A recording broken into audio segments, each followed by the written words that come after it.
presentation you wanted to... There was a question that was raised, which is to answer why are we here. We have three converging issues. One, dramatically increasing expenses.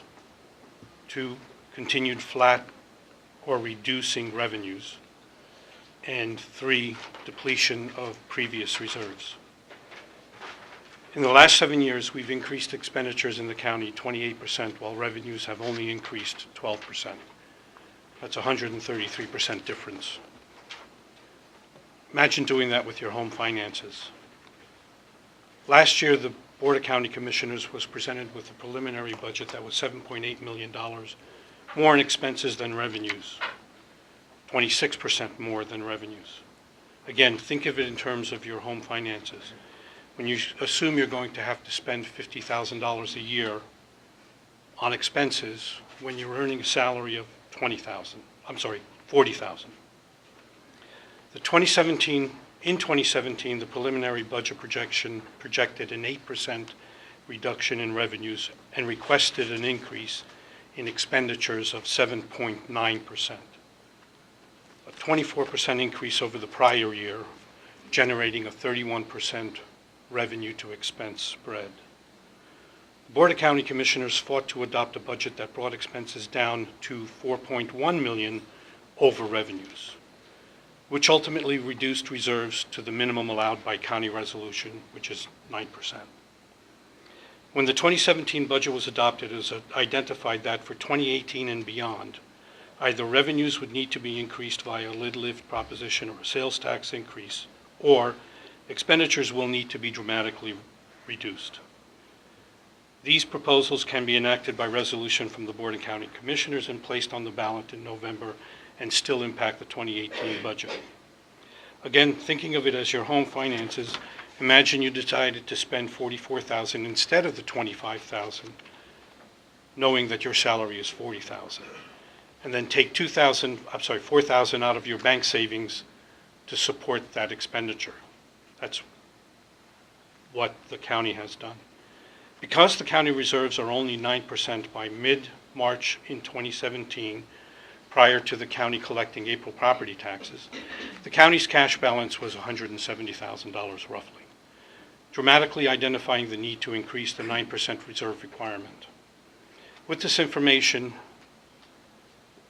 in May of 2017, the Finance Committee deemed it necessary that the board review its reserve requirement and increase it to at least 16%, but recommended 25%, taking it from a $4 million to at least a $6 million reserve, but recommended that it be $8 million. What this means is that at the end of the year, the county must have at least enough reserve on hand to get cash flow to the April property tax receipts with sufficient cushion to manage through an emergency. This budget reduction is the only way BOC's Board of County Commissioners can increase the reserve balances so that the county has enough funds to pay their expenses and have enough reserves to manage through an emergency through to April when the county receives its cash property tax payments.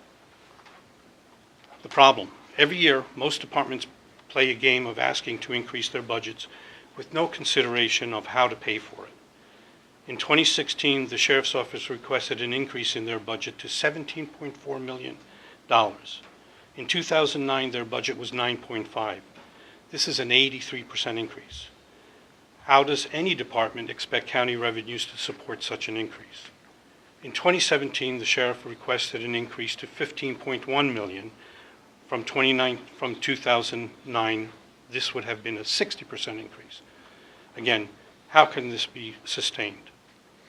Since 2009, the Sheriff's Office has been limited to increases in their budget to 46% due to collective bargaining agreements, CPI clauses, salary, staffing, and operational increases, totaling $4.4 million. The entire county's general fund reserves over the same period has increased only $3.4 million. I hope you could see the problem here. The Sheriff's Office increased salaries 35%, while operational expenses have increased 142%. Additionally, the Sheriff's Office has received since 2009 $3.4 million in budget supplementals in addition to their adopted budget, which included $750,000 for 15 vehicles, which was paid for out of non-departmental, not the sheriff's budget. The fact that revenues are increasing at a 1% rate, not as fast as expenses, which are increasing at a 3.5% rate, however, is not the fault of the Sheriff's Office. And it is not the fault of the Board of County Commissioners. When all indications in the county are that the citizens are not willing to increase revenues at the request of the commission alone. The real problem here is that there is no sustainable mechanism established by the state legislature to maintain financial sustainability in county operations.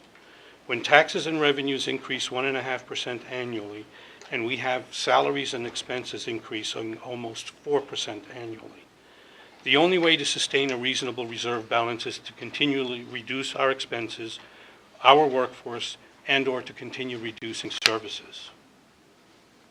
The solution.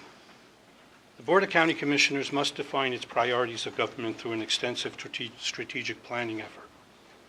This does not mean the Sheriff's Office is the only department to get funding, but rather, given the revenues in any one given year, the Board of County Commissioners must allocate the available reserves to pay for all the necessary functions of government. This requires the Board of County Commissioners to say no at times when revenues cannot support increases. All expenditures must be supported with identified, verifiable, and realistic revenue increases. All staffing increases must be supported by defined and measurable increased service requirements and must be supported by available revenue increases. If no revenue increases are identified, there must be service or staff reductions defined in other areas of the county to support the transition of expenditures from one function of government to another.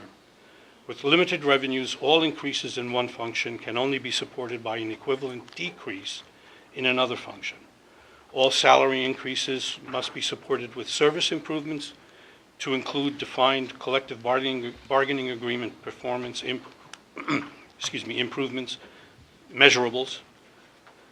As I have brought forward at least a dozen times in the past 3 years, the Board of County Commissioners should approach the Mason County citizens with a request to increase property taxes or sales taxes.